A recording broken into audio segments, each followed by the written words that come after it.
Today's topic is infrared spectroscopy. Myself is Dr. Bharati Sharma. जब UV spectroscopy के बारे में बात की थी तब बताया था कि किस तरह से इलेक्ट्रोमैग्नेटिक स्पेक्ट्रम के अंदर बहुत सारे रीजंस होते हैं जिनको हमने या तो इंक्रीजिंग ऑर्डर ऑफ वेवलेंथ की टर्म्स में बताया था और डिक्रीजिंग ऑर्डर ऑफ फ्रीक्वेंसी की टर्म्स में बताया था। लेकिन आज हम यहाँ पर बात करेंगे कि किस तरह से ये जो लेवल है या डिफरेंट डिफरेंट फ्रीक्वेंसी जो रेज रखती हैं इलेक्ट्रोमैग्नेटिक स्पेक्ट्रम के अंदर वो मॉलिक्यूल के कौन से पार्ट को अफेक्ट करती हैं। तो हम यहाँ से लेते हैं गामा रेज सबसे छोटी जो वेवलेंथ है, सबसे छोटी वेवलेंथ है तो उसकी एनर्जी सबसे ज्यादा होगी। क्यों ज्यादा होगी? क्योंकि हमने पढ़ा था प्लैंक्स थ्योरी के अकॉर्डिंग E इक्वल टू क्या होता है hc अपॉन लैम्डा। लैम्डा क्या होता है? नीचे आता है, तो energy is inversely proportional to wavelength. तो आप देख सकते हैं X rays and gamma rays में लैम्डा की वैल्यू बहुत कम है एंड ये जो रेडिएशन है इनके जो फोटॉन्स हैं इनकी एनर्जी काफी ज्यादा होगी and these energy are capable of creating ionisation. Electron निकालने के लिए सफिशिएंट है। तो जब हम आयोनाइजेशन के बारे में बात करते हैं या इलेक्ट्रॉन निकालना होता है किसी एटम के अंदर से तो हम एक्सरे डिफ्रैक्शन लेंगे या गामा रेज लेंगे। एक्सरे डिफ्रैक्शन मोस्टली जो यूज होती है टेक्निक, ये टेक्निक यूज होती है structure identification of this inorganic crystals.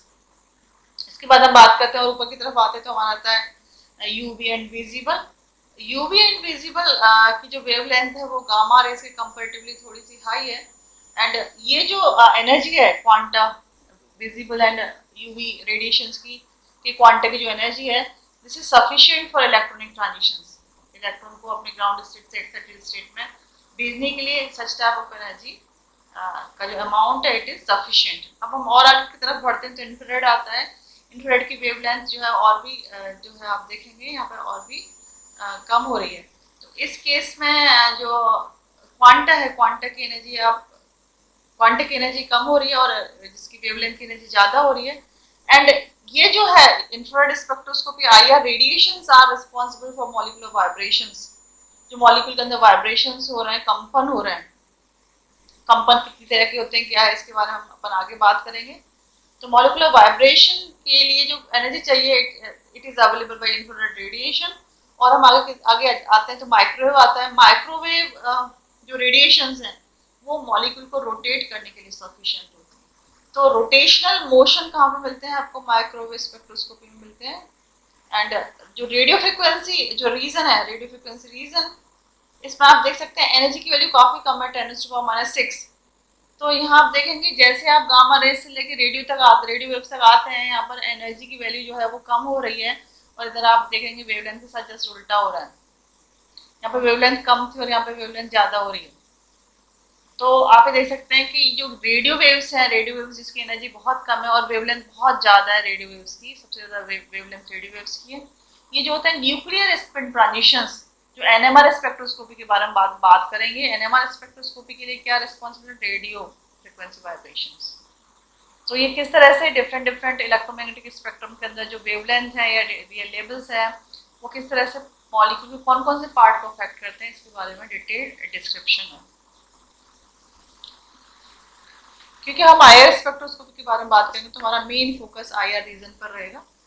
IR region की जो वैल्यू है वो है 0.8 माइक्रोमीटर यानी 800 नैनोमीटर टू यहाँ पर 1000 माइक्रोमीटर या नैनोमीटर तक लिया हुआ है। यहाँ पर आप देख सकते हैं इस रीजन को हमने 3 पार्ट के अंदर सब डिवाइड किया है। पहला है आपका नियर आईआर। नियर आईआर है, इसकी वैल्यू 0.8 से लेकर 2 माइक्रोमीटर तक है एंड जो सेकंड रीजन है it is middle IR and it's value is 2 to 50, 2 से लेकर 15 माइक्रोमीटर तक है मिडिल आईआर रीजन की। And the third is far IR region. Far IR region की जो आपको देख सकते हैं उसकी जो वेवलेंथ है it is 15 to 1000 micrometre. So you can easily see that most of the analytical applications are confined to the middle IR region because absorption of organic molecule are high in this region। हमारे लिए बहुत ज्यादा काम का कौन सा reason है? Middle IR reason, क्योंकि इसके अंदर जो डिफरेंट वाइब्रेशंस होते हैं एंड दीज जो वाइब्रेशंस होते हैं it is responsible for particular group और पर्टिकुलर मॉलिक्यूल। अब क्या होता है वाइब्रेशन से कि आप इमेजिन करिए, मैंने स्टार्टिंग में फ्रैंक कोंडन प्रिंसिपल बताया था उसी से काफी रिलेटेड है। Potential energy of classical harmonic oscillator. आप ये देख सकते हैं इस हार्मोनिक ऑसिलेटर में देखें किस तरह से आईआर एब्जॉर्प्शन होगा। अगर applied infrared frequency natural frequency से मैच हो रही है, उसी केस में जो है वो वाइब्रेशन आपका होगा, अदरवाइज वाइब्रेशन मॉलिक्यूल का नहीं होगा।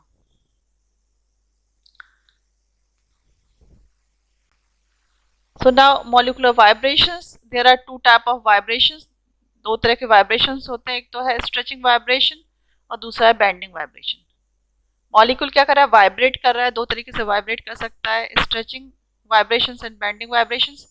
स्ट्रेचिंग वाइब्रेशंस में क्या हो रहा है, स्ट्रेच मतलब खींचना, वाइब्रेशन और oscillating along the line of a bond, एक ही लाइन है, एक ही सेंटर है, एक सेंटर के थ्रू जो बॉन्ड्स है वो आपस में खींच रहे हैं। अब वो किस तरह का वाइब्रेशन, सिमेट्रिक एसिमेट्रिक, उसके बारे में बात करेंगे। दूसरा स्ट्रेचिंग वाइब्रेशन के अंदर क्या हो सकता है कि change in bond length change हो रही है। एंड ये जो वाइब्रेशन से आकर at higher frequency 4000 centimetre inverse to 1250 centimetre inverse, and there are two type of vibration, दो तरह के वाइब्रेशन जो हो रहे हैं, सिमेट्रिक स्ट्रेचिंग और एसिमेट्रिक स्ट्रेचिंग। सिमेट्रिक जैसा कि नाम से पता लगा, सिमेट्रिक एसिमेट्रिक स्ट्रेचिंग में आप देख सकते हैं कि एक बॉन्ड स्ट्रेच हो रहा है, दूसरा बॉन्ड क्या होगा, कंप्रेस होगा। तो second is the asymmetric stretching. अब आप बेंडिंग देखेंगे, बेंडिंग वाइब्रेशन में क्या होगा, वाइब्रेशन और oscillations not along the line of bond. यहाँ पर बेंडिंग वाइब्रेशंस के अंदर जो भी वाइब्रेशन और ऑसिलेशंस हो रहे हैं वो एक लाइन के अलोंग नहीं होंगे। तो these are also called as deformation, क्योंकि मॉलिक्यूल डिफॉर्म हो जाता है, विकृत हो जाता है इस तरह से, इस वाइब्रेशन को हम क्या बोल सकते हैं, दिस डिफॉर्म वाइब्रेशंस भी बोलते हैं। एंड इसके अंदर क्या होता है, जो बॉन्ड एंगल होता है वो चेंज हो जाता है, so bond angle is altered. And ये जो वाइब्रेशंस हैं, डिफॉर्मेशन वाइब्रेशंस और बेंडिंग वाइब्रेशंस होते हैं, these vibrations occur at low energy 1400 to 666 666 centimetre inverse, ये इसका रेंज है बेंडिंग वाइब्रेशंस का। एंड जो बेंडिंग वाइब्रेशंस होते हैं इनको हमने टू पार्ट के अंदर डिवाइड किया है। इन प्लेन बेंडिंग, एक ही प्लेन में बेंडिंग हो रहा है, डिफॉर्मेशन हो रहा है, लेकिन एक ही प्लेन के अंदर हो रहा है, इन प्लेन बेंडिंग। और दूसरा है आउट प्लेन बेंडिंग। इन प्लेन बेंडिंग में है पहला सीजरिंग, जैसे कैंची चलती है, आपने देखा होगा कैंची एक ही प्लेन के अंदर चल रही है, अप डाउन हो रही है कैंची का चलना, जिसको बोलते हैं सीजरिंग।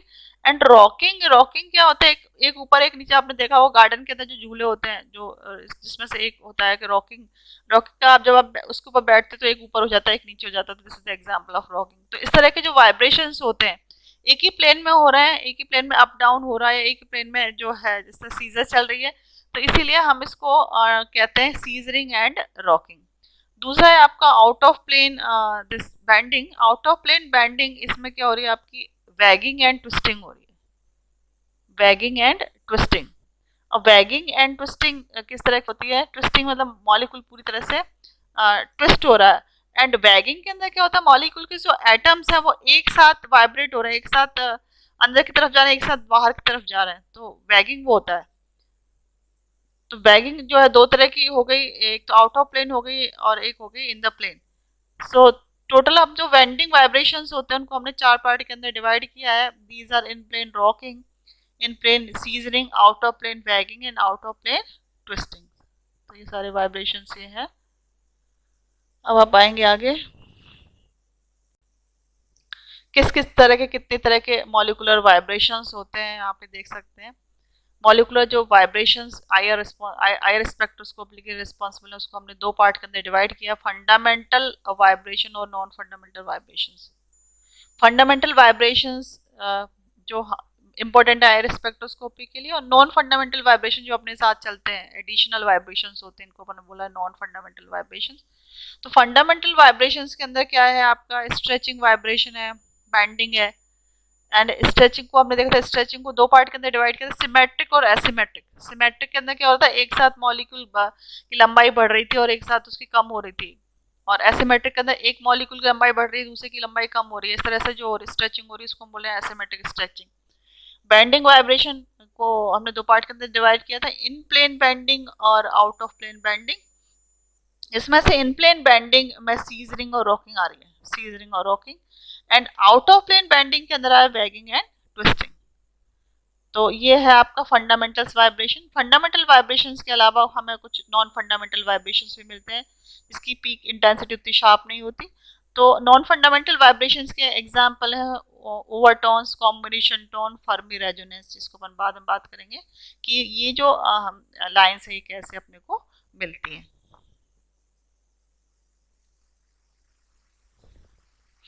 अब थोड़ा सा डिस्क्रिप्शन यहाँ पर दिया हुआ है नॉन फंडामेंटल वाइब्रेशंस का। अब आप देखें ओवरटोन, ओवरटोन्स क्या है? These are observed at twice the frequency of strong band. जैसे स्ट्रॉन्ग बैंड आपको 1 स्टेप का मिला है तो 2, यानी 0 से 1 में जंप हो रही है आपके नॉर्मल बैंड्स में। तो इसमें क्या होता है, अगर आपका 0 to 2 ये 2 या 3 पार्ट मूव कर रहा है, आपका स्पेक्ट्रम, आपका ट्रांजिशन हो रहा है, तो उसकी इंटेंसिटी प्रॉपर नहीं है, इसको हम बोलेंगे ओवरटोन। तो ओवरटोन आपको कहाँ मिलेगा? जो कार्बोनाइल्स ग्रुप होते हैं, इस तरह के जो कंपाउंड्स होते हैं, उनके अंदर ये जो ओवरटोन वाला बॉन्ड मिलता है, इनको अपन नॉन फंडामेंटल वाइब्रेशंस भी कहते हैं। And second is the combination tones. Combination tones में क्या होता है कि when weak bands that appear occasionally at frequencies that are sum or difference of two or more fundamental bands। कई बार क्या होता है कि दो जो फंडामेंटल्स बैंड है वो आपको जुड़ गए हैं आपस में या सब्सट्रैक्ट हो गए, इस केस में जो बॉन्ड मिला है उसको हम बोलेंगे combination tones. And Fermi resonance की वजह से मिलते हैं। फर्मी रेजोनेंस क्या होता है? It is the interaction between fundamental vibrations and overtone और कॉम्बिनेशन टोन। जब आपस में इंटरेक्शन हो जाता है तो उसको बोलेंगे अपन फर्मी रेजोनेंस। एंड ये जो फर्मी रेजोनेंस वाले वाइब्रेशन है ये आपको मिलते हैं कार्बन डाइऑक्साइड के अंदर। तो आपका डिस्क्रिप्शन है degree of freedom. Fundamental vibration of molecule depend on the degree of freedom. कितनी तरह की डिग्री ऑफ फ्रीडम होती है?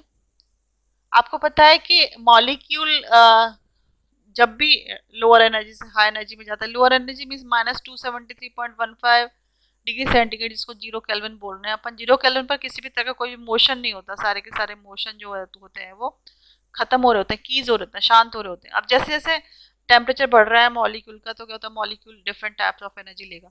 तो सबसे पहले मॉलिक्यूल क्या करेगा? जो भी उसको थोड़ी बहुत एनर्जी मिलेगी, ट्रांसलेशन मतलब चलना चालू कर देगा, क्योंकि मॉलिक्यूल कैसा है, 3 डायमेंशनल स्पेस में घूम रहा है, तो वो तीनों डायरेक्शन में घूम सकता है, एक्स में भी घूम सकता है, वाई में भी घूम सकता है और जेड में भी घूम सकता है। तो इसलिए जो मॉलिक्यूल है उसका जो या ये पर्टिकुलर एटम है 3 डिग्री ऑफ फ्रीडम। किसके ऊपर डिपेंड कर रही है? एक्स, वाई और जेड के ऊपर डिपेंड कर रही है। इनको अपन ट्रांसलेशन डिग्री ऑफ फ्रीडम भी बोलते हैं। For a molecule containing N number of atom has 3 degree of freedom. अब टोटल कौन कौन सी कितनी डिग्री ऑफ फ्रीडम हो सकती है मॉलिक्यूल के अंदर, ये हम कैलकुलेट कर सकते हैं। सपोज अगर मोनोएटॉमिक है तो उसके अंदर 3 ही है, और डायटोमिक है तो उसके अंदर 3 into n equal to 6 degree of freedom होगी, और ट्राइटोमिक है तो 9 हो गई। इस तरह से जो एन है, एन के बेसिस पर हम 3 फॉर ए मॉलिक्यूल कंटेनिंग अगर एन नंबर ऑफ एटम है तो उसके अंदर डिग्री ऑफ फ्रीडम कितनी होगी? 3n होगी। तो आप देखें for non linear molecule 3 degree of freedom represent rotational and transition motion, translation motion. तो हमें बात कर चुके थे पहले कि सबसे पहले जो आपका जो 3n डिग्री ऑफ फ्रीडम है, वो 3n डिग्री ऑफ फ्रीडम के अंदर क्या क्या है? ट्रांसलेशन भी है, रोटेशन भी है और वाइब्रेशन भी है। अब आपको कौन सा क्या क्या चाहिए? आपको रोटेशन चाहिए, आपको वाइब्रेशन चाहिए, ओनली उस बेसिस पर हम अगर सपोज हम इमेजिन कर रहे हैं हमें सिर्फ वाइब्रेशनल फ्रिक्वेंसी चाहिए, तो हमें क्या करना पड़ेगा? 3n में से हमें ट्रांसलेशन और रोटेशनल दोनों को माइनस करना पड़ेगा। तो आप देख सकते हैं कि अगर आपका मॉलिक्यूल लीनियर है, लीनियर मॉलिक्यूल है, उस केस में जो ट्रांसलेशन का जो डिग्री ऑफ फ्रीडम है इट इज 3 और रोटेशन का है आपका 2। तो आप क्या करेंगे? 3n में से -3 करेंगे और -2 -2। तो नॉन लीनियर मॉलिक्यूल के अंदर, लीनियर मॉलिक्यूल के अंदर हो गई 3n -5 और नॉन लीनियर मॉलिक्यूल के अंदर हो गई 3n -6 डिग्री ऑफ फ्रीडम। ये किसकी डिग्री ऑफ फ्रीडम हो गई? फंडामेंटल वाइब्रेशंस की। तो आप देख सकते हैं for a molecule containing n number of atom has 3n degree of freedom, and for a non linear molecule, non linear molecule के अंदर क्या है आपका डिग्री ऑफ फ्रीडम कितनी है? 3n -6 degree of freedom. तो दोनों में आप देखो येलो स्टेप पे क्या बताया for non linear molecule, and this the value is 3n -6। अगर हम एग्जांपल लेते हैं, सपोज आप वाटर का एग्जांपल ले लिए, H2O, H2O नॉन लीनियर है, H2O के अंदर 3 एटम प्रेजेंट है, तो 3 इंटू 3 कितना हो गया? 9। अब 9 में से -6 कर देंगे तो आपकी जो 3 बचा वो कौन सी हो गई? आपकी 3 आपके पास हो गए फंडामेंटल वाइब्रेशन। और अगर हम लीनियर मॉलिक्यूल के बारे में बात करते हैं, जैसे लीनियर मॉलिक्यूल आपने ले लिया, HCl ले लिया, HCl लीनियर मॉलिक्यूल है, HCl डायटोमिक है, तो n की वैल्यू क्या हो जाएगी? 2। तो n की वैल्यू 2 रखेंगे तो 6 माइनस 5 इक्वल टू क्या होगा, अब only you get 1 this vibration frequency. तो n की वैल्यू इसी तरह से आप बेंजीन में कैलकुलेट कर सकते हैं। बेंजीन में n की वैल्यू कितनी हो गई, C6H6 12 हो गई। अब 12 इंटू 3 कितना हो गई, 36। 36 माइनस 5 आप करेंगे तो 30, हाँ तो आपको 31 जो है वो आपको कौन से मिलेंगे, फंडामेंटल वाइब्रेशंस मिलेंगे, इतनी degree of vibrational degree of freedom मिलेंगी। तो क्योंकि हम आईआर स्पेक्ट्रोस्कोपी के बारे में बात कर रहे हैं और हमारा जो मेन एम है, हमारा सिर्फ हमें कौन से वाइब्रेशन चाहिए होते हैं, वाइब्रेशनल हमें चाहिए होती हैं। तो हमें सिर्फ पता होना चाहिए वाइब्रेशनल डिग्री ऑफ फ्रीडम कैसे निकाल सकते हैं। दोबारा सुने, for non linear molecule it is 3n-6 and for linear molecule it is 3n-5। यहाँ पर n क्या है, number of atoms present in a particular molecule. इस तरह से हम जो है वाइब्रेशनल फ्रीक्वेंसीज की डिग्री ऑफ फ्रीडम निकाल सकते हैं। तो आज हम इतना ही देखते हैं, कल नेक्स्ट वीडियो के बारे में बात करते हैं आगे, किस तरह से फ्रीक्वेंसी अफेक्ट करते हैं, कौन कौन से रीजंस हैं जहाँ पर कौन कौन सी फ्रीक्वेंसीज आती हैं। Thank you.